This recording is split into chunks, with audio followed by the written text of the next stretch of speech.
तेजस्वी यादव से बड़ा कोई नेता बिहार में नहीं है जो बिहार के लिए अच्छे से सोचता हो, करने की चाहत रखता हो या कुछ करके दिखाया भी हो। जी, कि लोकसभा चुनाव में खेल होगा, लेकिन उससे पहले ही बिहार में खेल हो गया। आपको क्या लगता है, क्रेडिट लेने की वजह से सरकार गिर गई, या फिर नीतीश कुमार जी चाहते ही नहीं थे कि आरजेडी का कहीं भी नामो निशान जो है वाए कभी भी?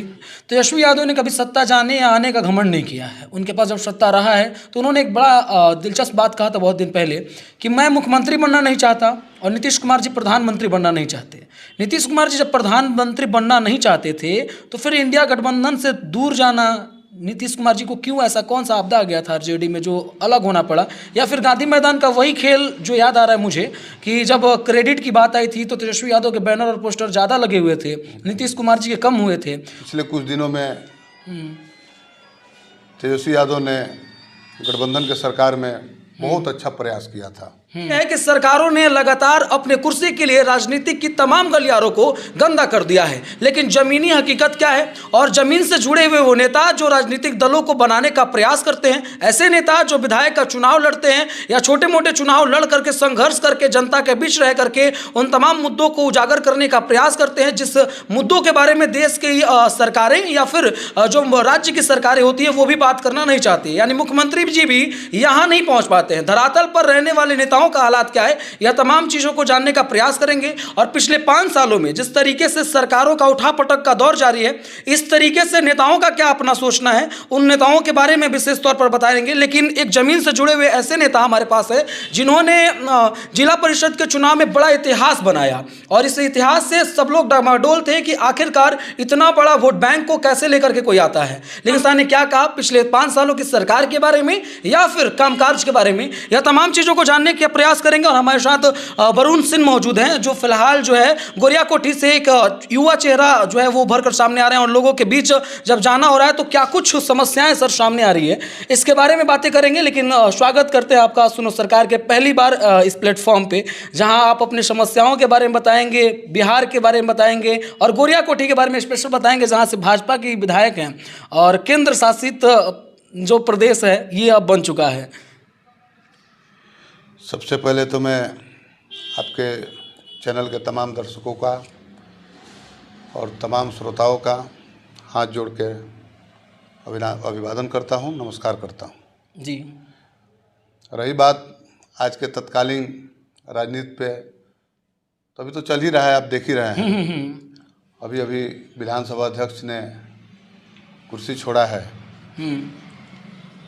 और बिहार अभी तक जो पिछड़ेपन का दंश झेल रहा है उसमें अस्थिर सरकार भी एक बहुत बड़ी कारण है जी।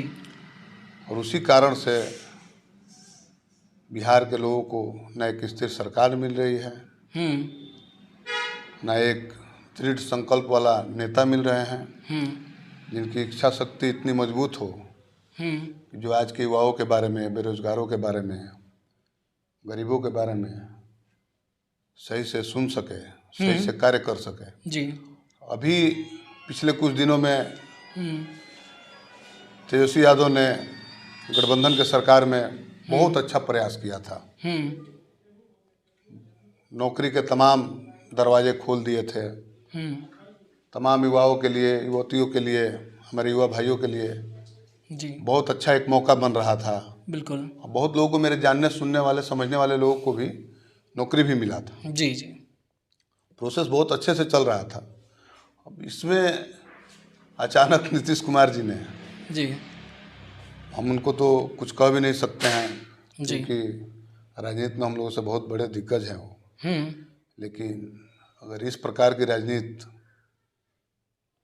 होती रहेगी जी, जी, तो निश्चित रूप से बिहार के युवाओं को एक नई सोच के साथ आना पड़ेगा। आपसे एक सवाल है हमारा कि बिहार में ऐसा कौन सा नेता है जिसके पास ढीठ ताकत या फिर सरकार जाने या आने का कोई गम ना हो, जिसको आपको लगता हो कि वो ऐसा चेहरा है जो कहीं ना कहीं लोगों के बीच में हमेशा बना रहना चाहता है?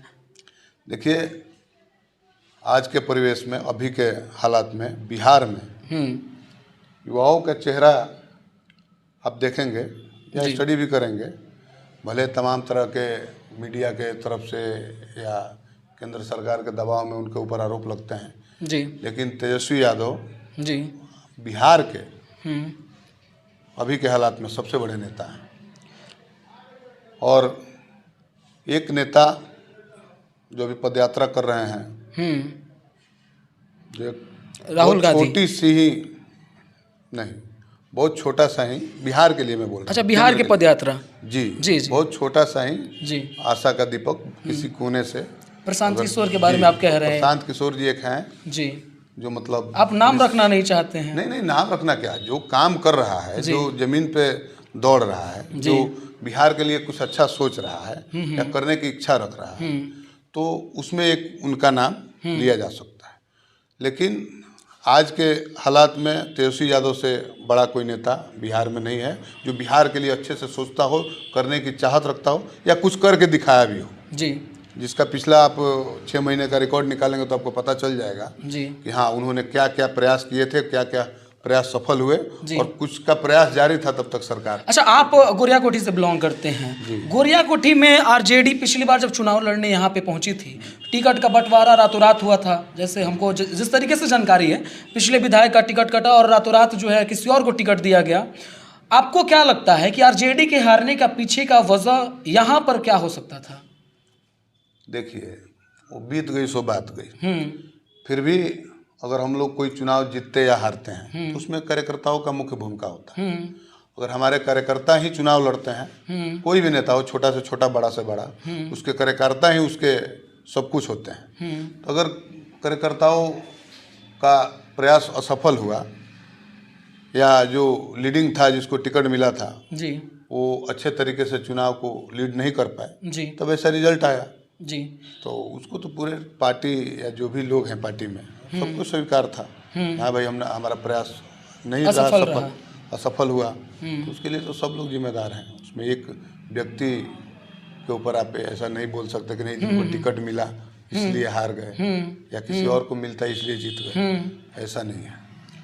एक सबसे बड़ा सवाल है, बिहार की राजनीतिक हालात को देखते हुए जिस तरीके से तेजस्वी यादव ने कभी सत्ता जाने या आने का घमंड नहीं किया है। उनके पास जब सत्ता रहा है तो उन्होंने एक बड़ा दिलचस्प बात कहा था बहुत दिन पहले कि मैं मुख्यमंत्री बनना नहीं चाहता और नीतीश कुमार जी प्रधानमंत्री बनना नहीं चाहते।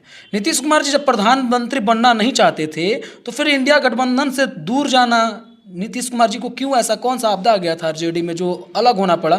या फिर गांधी मैदान का वही खेल जो याद आ रहा है मुझे कि जब क्रेडिट की बात आई थी तो तेजस्वी यादव के बैनर और पोस्टर ज़्यादा लगे हुए थे, नीतीश कुमार जी के कम हुए थे। उस दौरान हम लोग गांधी मैदान में चुनाव के तमाम लोग माहौल बनाए हुए कि लोकसभा चुनाव में खेल होगा, लेकिन उससे पहले ही बिहार में खेल हो गया। आपको क्या लगता है, क्रेडिट लेने की वजह से सरकार गिर गई या फिर नीतीश कुमार जी चाहते ही नहीं थे कि आरजेडी का कहीं भी नामो निशान जो है वाए कभी भी? कोई भी चमकता है तो वो अपने अच्छे कार्यों से, ना कि अपने इच्छाओं के अनुसार। आप अपने इच्छा से नहीं चमक पाइएगा। मान लीजिए तेजस्वी यादव ने कुछ अच्छे कार्य किए, प्रयास किए, भरपूर प्रयास किए और आक्रामक तरीके से प्रयास किए कि भाई किसी भी तरीके से हम लोग युवाओं को पहले जोड़ा जाए सरकार से और उनको नौकरियां दिया जाए। तो इसका वो पोस्टर और उससे कुछ लेना देना नहीं है। वो तो जन आज तो सोशल मीडिया का जमाना है, सबको पता चल जाता है। तेजस्वी यादव ने कहा कि जो काम करता है वो क्रेडिट लेता है। हमने काम किया तो हमारे बैनर पोस्टर ज्यादा लगे, हम क्रेडिट लेंगे। वही मैं आपको बता रहा हूँ। मैं बता रहा हूँ कि सोशल मीडिया के माध्यम से पता चल जाता है। जी जी, ठीक है, यही सरकार पहले भी थी, मतलब मुख्यमंत्री पहले भी वही थे, लेकिन तब भाजपा से गठबंधन था, ऐसे प्रयास नहीं हुए थे। तेजस्वी यादव आए साथ में तो ये सब प्रयास शुरू हुआ। तो जब शुरू हुआ तो सबको पता चल गया और सोशल मीडिया से भी लोगों को पता चलने लगा कि इसके पीछे कौन है। 20 वर्षों पुराना कभी भी सरकारी नौकरी का अगर इतिहास उठा के देखे शिक्षा व्यवस्था के, जिसमें मंत्री आपके थे, तो 20 वर्षों में कभी भी नियुक्ति आई ही नहीं थी। और जब आया तो तेजस्वी यादव ने रोजगार का एक दरवाजा खोला, आपके हिसाब से या फिर मैं कहूँ कि तमाम लोगों के हिसाब से। लेकिन आपको कहीं लगता है कि तेजस्वी यादव ने नीतीश कुमार को रास्ता दिखाया और नीतीश कुमार जी जो अब रास्ता पता चल चुका था तो उन्होंने कहा मैं अकेले पैदल यात्रा करने के लिए तैयार हूँ?